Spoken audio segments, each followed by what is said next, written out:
سب سے پہلے رانا صاحب آل کانفرنس کی بات کر لیتے ہیں. ایک تو آج ہوئی، علی امین گنڈاپور صاحب تھے، دیگر پارٹیز نے کہا کہ جی کہ یہ تو سنجیدہ لوگ ہی نہیں ہیں کہ ان کے ساتھ بیٹھا جائے. ہم نے اے این پی نے بھی بلائی تھی، جب اے این پی نے بلائی تو یہ شامل نہیں ہوئے، تو یہ ہمیں سنجیدہ نہیں لگ رہے، ہم کیوں شامل ہوں. امن کے معاملے کے اوپر بھی ہم سنجیدہ اے پی سی کو بھی نہیں سمجھتے اور اکٹھے نہیں ہو رہے ہیں دونوں سائڈ سے. ان کے فورم پہ وہ نہیں جاتے، ان کے فورم پہ وہ نہیں جاتے. بسم اللہ الرحمن الرحیم. الصلاۃ والسلام علیک یا سیدی یا رسول اللہ. الصلاۃ والسلام علیک یا سیدی یا حبیب اللہ. تاجدار ختم نبوت زندہ باد زندہ باد. بات یہ ہے کہ یہ چیز بڑی ضروری تھی سامنے آنا. تحریک انصاف کو بلیم دیا جاتا تھا قومی اسمبلی میں، پارلیمنٹ کے اندر، کے پی کے میں، باقی جگہوں پہ، کہ جناب کوئی بھی ملک کے معاملے پہ کوئی کانفرنس بلائی جائے، ملک کے معاملے پہ کوئی سیمینار رکھا جائے، ملک کے معاملے پہ اے بی سی بلائی جائے تو تحریک انصاف نہیں آتی. اب تحریک انصاف نے یہ جو کے پی کے میں کانفرنس، یہ جو آل پارٹی کانفرنس رکھی تھی، یہ عمران خان کی رہائی کی تھی، نہیں امن کے حوالے سے، امن کے حوالے سے تھی نا. تو اب کیوں نہیں سیاسی جماعتیں گئیں؟ اب ان کو کیا تھا، یہ جا کے اپنا موقف دیتی نا. پھر ان میں اور پی ٹی آئی میں جو پہلے جو تنقید کرتے تھے، فرق کیا رہ گیا؟ جب آپ نے سینٹ کا الیکشن لڑنا تھا تو اس وقت رات کے 3 بجے بھی ایک دوسرے سے رابطے تھے، ہر چیز موجود تھی. اور اب کیا ہے؟ گلے مل رہے تھے. اس کا مطلب یہ ہے کہ یہاں تو یہ کے پی کے میں امن نہیں چاہتے، یا یہ کے پی کے میں اپنی سیاست کو چمکانا چاہتے ہیں، یا کے پی کے اندر یہ نہیں چاہتے کہ علی امین گنڈاپور کی حکومت یعنی تحریک انصاف کی حکومت میں امن ہو. بات امن کی جب ہوتی ہے نا، جب آپ کہتے ہیں جی فلاں کہتا ہے جی میرا ذاتی مارا گیا، فلاں کہتا ہے میرا مارا گیا، فلاں کہتا ہے، میں کہہ رہا ہوں پاکستانی مارا گیا. بالکل ایسے. اور جب پاکستانی کی بات ہوتی ہے تو آپ کو جانا چاہیے تھا اس میں آپ کو یہ نہیں دیکھنا چاہیے. اگر تحریک انصاف نہیں گئی تو تحریک انصاف کے بعد تو چلو ایک بہانہ کہہ لیں یا ایک ریزن کہہ لیں کہ جناب آپ ہمیں ہمارے قائد سے بات نہیں کرنے دیتے، آپ ہمیں اس سے ہدایت نہیں لینے دیتے، آپ ہماری قانون کے مطابق ہائی کورٹ کی ہدایت کے مطابق دی گئی اجازت کے پہ ملاقات نہیں کرنے دیتے. تو آپ کے پاس کیا ایسی وجہ تھی؟ آپ یہ کہہ دیں کہ علی امین گنڈاپور کا چہرہ اچھا نہیں لگتا تو نہ اتحاد کرتے، پھر نہ سیٹ ایڈجسٹمنٹ کرتے، کھڑے ہو جاتے. اچھا رانا صاحب، یہاں پر سوال یہ ہے کہ حکومت کا دل بڑا ہونا چاہیے یا اپوزیشن کا؟ اگر ہم کے پی کی بات کریں، ہم وفاق میں بھی یہ بات کرتے ہیں کہ ہمیشہ حکومت کا دل بڑا ہونا چاہیے. جب اے این پی نے بلائی تھی حکومت کو جانا چاہیے، دل بڑا ہونا ہی حکومت کا چاہیے، اور سٹیک ہولڈر ہوتی ہی حکومت ہے. یہاں پر کے پی میں بھی اگر نہیں کوئی آیا تو حکومت کو نقصان ہوگا، اور اگر وفاق میں حکومت نہیں کسی کو لا سکتی تو بالکل وہی ہوتا ہے. اس کے بعد بڑی سیدھی سی بات ہے، طالبان کے خلاف وہ طالبان جو برے طالبان ہیں، گڈ اور اچھے اور برے، اس کی اب ہمیں تمیز ختم کر کے نا، تفریق ہے ہی کوئی نہیں. تفریق ہے وہ جو اس ملک کے خلاف ہے، چاہے وہ کوئی بھی ہیں، ہمیں اس کے خلاف پوری قوم کو، پوری صحافتی برادری کو، سب کو ایک کھڑا ہونا ہوگا. اس پہ یہ نہیں ہوتا کہ اس کے لیے فلاں کو نشانہ بنایا، فلاں کو نہیں بنایا، فلاں کو بنایا، فلاں کو نہیں، یہ نہیں ہوگا. وہ سب کو نشانہ بناتے ہیں. ان کے لیے اس ملک کے اندر افراتفری پیدا کرنا ہوتا ہے. دیکھیں، ایک تو یہ 31 تاریخ کو ہو رہی ہے کانفرنس جو محمود خان اچکزئی نے بلائی. اب اگر محمود خان اچکزئی کی بلائی کانفرنس میں مولانا فضل الرحمان نہیں جاتے، ذہن میں رکھیے گا اچکزئی کا بہت بڑا احسان ہے مولانا صاحب پہ. اچکزئی نے اپنی سیٹ دی ہوئی ہے مولانا صاحب کو. جو مولانا صاحب کے پاس سیٹ ہے وہ اچکزئی صاحب کی ہے. نہیں بولنا چاہیے نا دوستوں کو، لوگوں کو. اور اگر محمود خان اچکزئی کی کانفرنس میں باقی جماعتیں نہیں جاتی تو پھر وہ صورتحال جو ہے وہ کسی اور طرف جائے گی. اور ابھی پاکستان کی سیاسی صورتحال ہم لگے ہوئے ہیں صبح سے لے کے شام تک عدالتوں میں کہ اس کو سزا ہوگی، اس کو سزا ہوگی. کچھ بھی نہیں ہوتا. 25 کروڑ عوام ہوگی اس ملک کی، 24 کروڑ گنتی میں آتی ہے.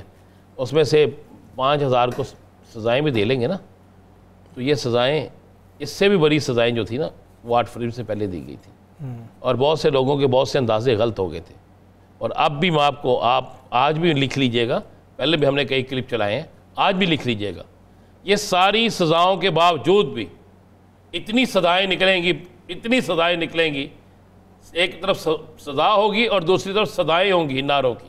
آپ دیکھ لیجئے. ٹھیک ہے ثاقب بشیر صاحب، ایک تو اے پی سی کے اوپر کامنٹ کر دیجئے گا کہ جس کی جانب سے بھی اے پی سی بلائی جاتی ہے، اگر قومی یکجہتی کا معاملہ ہے، اگر امن کے اوپر بات ہو رہی ہے، قومی مفاد کی بات ہو رہی ہے، تو ہم وہاں پر ایک کیوں نہیں ہو رہے ہیں؟ دوسرا، جس طرح سے رانا صاحب بھی ابھی بات کر رہے تھے مولانا فضل الرحمان صاحب کے حوالے سے، آج وزیر اعظم سے ملنے کے لیے وہ گئے ہیں، وہ بھی کیا اسی تناظر میں ملاقات ہوئی ہے؟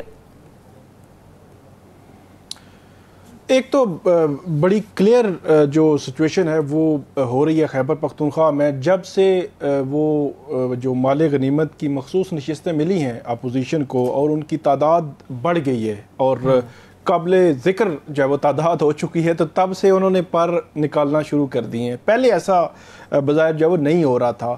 آج کی جو اے پی سی تھی اس پر جو مرکز کا وہ رد عمل بھی آیا ہے، وہ رد عمل آیا ہے ایکس کے پلیٹ فارم پہ، اور وزیر داخلہ جو ہے انہوں نے رد عمل دیا ہے۔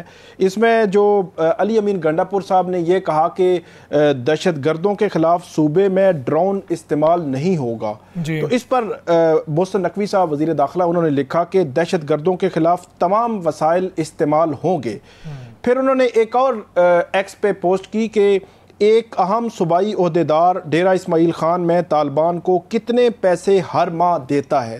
تو اس کا مطلب یہ ہے کہ بظاہر جو آج کی جو وہاں پہ اے پی سی تھی اس کا جو اعلامیہ ہے، اس میں جو بات چیت ہوئی ہے امن کے حوالے سے، جو خیبر پختونخوا حکومت کا موقف ہے، مرکز تھوڑا سا مختلف جو ہے وہ اس حوالے سے سوچ رہا ہے اور مرکز کی پالیسی جو ہے وہ مختلف ہے، کیونکہ جو علی امین گنڈا پور ہیں آج سے تقریباً 4-5 ماہ پہلے بھی اس قسم کے 1-2 جرگے جو ہے وہ ہوئے تھے، اور ان کا یہ کہنا تھا کہ ہم کوئی قبائلی جو عمائدین ہیں جس میں حکومتی بھی لوگ ہوں گے اور اپوزیشن کے لوگ بھی ہوں گے، تو ہم ایک جرگے کی شکل میں بھیجتے ہیں افغانستان، اور وہاں کی جو طالبان حکومت ہے وہ ان کے ساتھ بیٹھیں گے، ان سے بات چیت کریں گے، اور ان کا یہ موقف ہے جو علی امین گنڈا پور یا صوبائی حکومت کا کہ کیونکہ سب سے متاثرہ جو صوبہ ہے افغانستان کی طرف سے دہشت گردی وہ ہمارا ہے، تو یہ لوگ خود جا کر بات کریں گے ان سے، وفاقی حکومت ہمیں سپورٹ دے۔ اس کی وجہ یہ ہے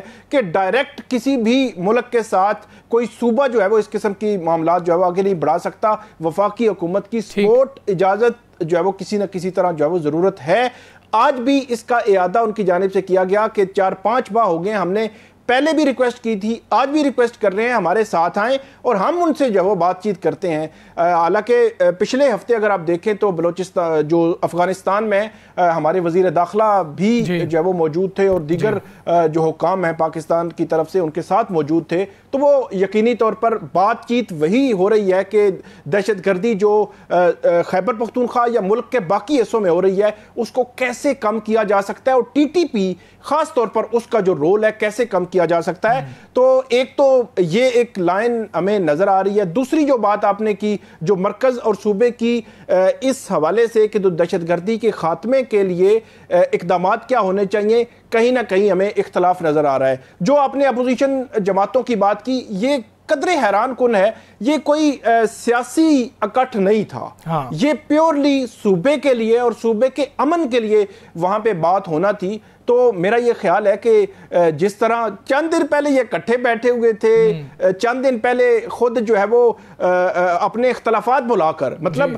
پی ٹی آئی اور جے یو آئی ایف 2 دن پہلے اپنے خلاف ایک دوسرے کے خلاف بیان بازی کر رہے تھے، پیپلز پارٹی کے گورنر جو ہے وہ ہمارے پروگرام میں آپ کو نہیں پتا ہمارے پروگرام میں کیا کہا ہے، جب وہ سینٹ میں اکٹھے ہوئے تو کل انہوں نے ہمارے پروگرام میں ثاقب صاحب کہا ہے کہ ہم کون سا ہماری ذاتی لڑائی ہے، کل ہمارے پروگرام میں کہا ہے انہوں نے، اور کل ذاتی لڑائی نہیں تھی، آج ذاتی لڑائی ہو گئی۔ بالکل ایسا ہی ہے، جب قومی مفاد کا معاملہ ہوتا ہے اس پر بھی ہمیں ایک ہونا چاہیے۔ جب ذاتی مفاد سینٹ کی نشستوں کی بات تھی تو سب ہمیں ایک پیج پر نظر آ رہے تھے، اور جب قومی مفاد کے معاملات ہوں اس میں پورے پاکستان کی جانب سے ایک ہی آواز جانی چاہیے، چاہے وہ سیاستدان ہو، چاہے وہ صحافی ہو، چاہے کوئی بھی برادری ہو۔ اس میں ایک بریکنگ نیوز دے دوں آپ؟ جی ران صاحب پلیز دے دیں۔ یہ جو آپ کو آج کل ملاقاتیں نظر آ رہی ہیں نا وزیر اعظم ہاؤس میں، ہاں جی، اور آج کل آپ کو بڑی محبت بھی نظر آ رہی ہے، آج کل آپ کو 27ویں آئینی ترمیم کی بات بھی نظر آ رہی ہے۔